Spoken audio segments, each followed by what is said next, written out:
ICTV news. Siddharthnagar में block प्रमुख चुनाव में सत्ता पक्ष के इशारे पर काम करने की कही बात सपा नेता ने प्रशासन पर लगाया आरोप। सिद्धार्थनगर में ब्लॉक प्रमुखी के चुनाव को लेकर राजनीतिक छींटाकशी और आरोप प्रत्यारोप का दौरा शुरू हो चुका है। इसी क्रम में आज सपा नेता चिंटू यादव ने अपने डुमरियागंज कार्यालय पर पत्रकारों से बात करते हुए प्रशासन के ऊपर गंभीर आरोप लगाया और उन्हें सत्ता पक्ष के इशारे पर काम करने की बात कही। सपा नेता ने प्रशासन से निष्पक्ष तरीके से चुनाव कराने की चुनौती देते हुए कहा कि अधिकारियों ने संविधान की शपथ ली है, इसलिए उन्हें संविधान की रक्षा के लिए निष्पक्ष तरीके से चुनाव कराना चाहिए। पीसी सिद्धार्थनगर से बजरंगी प्रसाद चौधरी की है खास रिपोर्ट। किस हिसाब से आप ये ब्लॉक प्रमुख का चुनाव नहीं, उत्तर प्रदेश की सरकार जिस तरीके से महाभारत में द्रौपदी का चीरहरण किया गया था, उसी तरीके से उत्तर प्रदेश की योगी सरकार ब्लॉक प्रमुख के चुनाव में,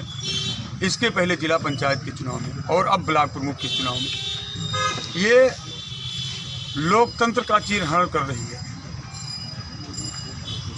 आनंद फानन में डेट घोषित कर दिया जाता है और उसके बाद में कल हमारे घर के चारों तरफ पुलिस का पहरा बिठा दिया गया।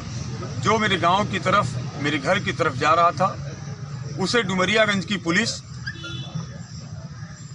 और सिद्धार्थनगर का प्रशासन उसे वापस करने का काम कर रहा था। कल मैंने क्षेत्र पंचायत की एक बैठक बुलाई थी अपने घर, जिसमें काफ़ी संख्या में हमारे घर क्षेत्र पंचायत सदस्य गए थे और जिन लोगों ने हमसे वादा किया था कि इस क्षेत्र पंचायत के चुनाव में, ब्लॉक प्रमुख पद के चुनाव में वो समाजवादी पार्टी की कैंडिडेट को वोट करेंगे, लेकिन मेरे घर से लौटने के बाद और रास्ते में लौटने के बाद डुमरियागंज की पुलिस उन क्षेत्र पंचायतों को पकड़ करके और सीधे भाजपा के प्रत्याशी के घर पहुंचाने का काम किया है। मैं समाजवादी पार्टी का एक कार्यकर्ता होने के नाते और डुमरियागंज का एक जिम्मेदार नागरिक होने के नाते मैं प्रशासन से मांग करता हूं कि अगर जरा सा भी गैरत है तो डुमरियागंज में ब्लॉक प्रमुख का चुनाव निष्पक्ष करवा दें। उसके बाद देखें कि ब्लॉक प्रमुख सत्ता पक्ष का होता है या ब्लॉक प्रमुख समाजवादी पार्टी का होता है।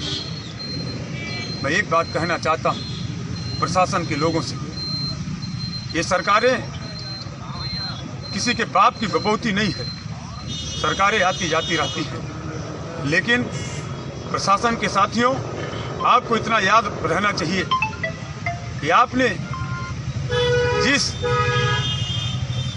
लिए संविधान की कसम खाई थी, उस संविधान की आज आपके द्वारा धज्जियां उड़ाई जा रही है, ये ठीक बात नहीं है।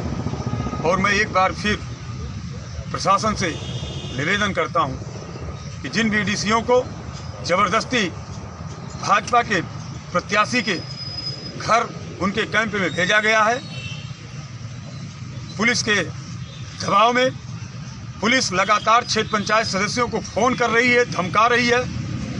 मेरे पास उसका रिकॉर्ड भी है और ये रिकॉर्ड आप देख लीजिए। एक सुधीर राय है डुमरियागंज में, सुधीर राय है डुमरियागंज में, उनका मेरे पास, उनके नंबर का, उनके कॉल का मेरे पास डिटेल है। इसलिए साथियों, मैं कहना चाहता हूँ कि ये जो ओछी हरकत, इसको बंद करे, अन्यथा हम समाजवादी पार्टी के लोग संघर्ष की कोख से पैदा हुए हैं और संघर्ष करना भी जानते हैं। आज आप जबरदस्ती ले लेंगे, कल जनता का आशीर्वाद हुआ अगर, तो फिर आपको भुगतना पड़ेगा।